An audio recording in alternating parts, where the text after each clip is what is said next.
আজ সকালটা একটু অন্যরকম ছিল। আজকে তাড়াতাড়ি ঘুম থেকে উঠে হচ্ছিল, সকাল প্রায় 5:30। তখন ঘুম থেকে উঠলাম, ব্রাশ করলাম, তখন সূর্য উঠবে কি সুন্দর পরিবেশ। সকালটা উঠেছি, অনেক দিন পর এরকম ভোরবেলায় উঠলাম। তারপর আর জন্মাষ্টমী বলে কথা, তারপর একটু যোগাযোগ করতে হচ্ছিল। তারপর মা পুজো করে নিয়েছিল সকালে উঠে একটু, ঠাকুর ঘরটাও গোছালো এরকম। তারপর আমি একটু চান করে নিলাম, মাঝখানে চান করে নিয়েছিলাম অবশ্য। চান করে একটু মালা গাঁথলাম ঠাকুরের জন্য, আমাদের বাড়ির জন্য বাঁধছিলাম, আর আমাদের শিবতলা আছে ওখানে শিবের জন্য মালা গাঁথছিলাম।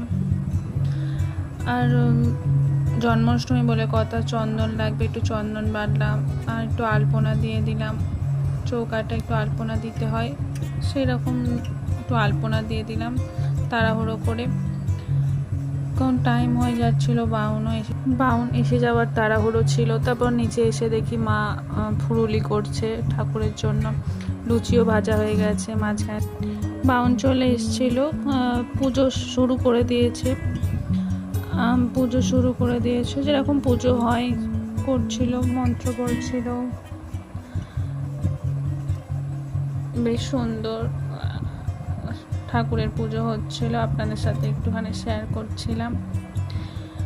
তারপর মা বসছিল, একসাথেই ঠাকুর ঘরে বসছিলাম, পুজো হচ্ছিল। পুজোর ওখানে তো বসতেই হয়, কিছু ছোটোখাটো নিয়ম থাকে। আরতি হচ্ছে, অনেক নিয়ম ধরেই আরতি হচ্ছিল, অনেকক্ষণ ধরে আরতি হচ্ছিল, তাই আপনাদের সাথেও শেয়ার করলাম। তাও ভাবলাম একটু ঠাকুর ঘরটাও দেখাই, একটু ঠাকুর ঘরটা ঘুরে দেখালাম।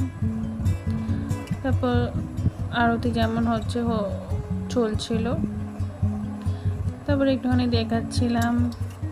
একটু সুতো কাটা হয়, সুতোটা কাটলো। তারপর একটু ভোগ করলো, আপনাদেরও দেখালাম। আর গোপালের সাজ, আর একটু বিকেলে বেরিয়েছিলাম, সেটারই সন্ধে হয়ে গেছিলো, সেইটুকু একটুখানি ক্লিপ নিয়েছিলাম, ওইটুকুই দেখালাম। আর আজকে আকাশটা খুব সুন্দর ছিল, ভাবলাম একটু ফটো তুলেছি সেইগুলোও শেয়ার করি, তাই শেয়ার করলাম। আর গোপালের ফটোও তুলেছিলাম, সেইগুলো ভাবলাম শেয়ার করি, তাই আপনাদেরকে শেয়ার করলাম। কেমন লাগলো ভিডিওটা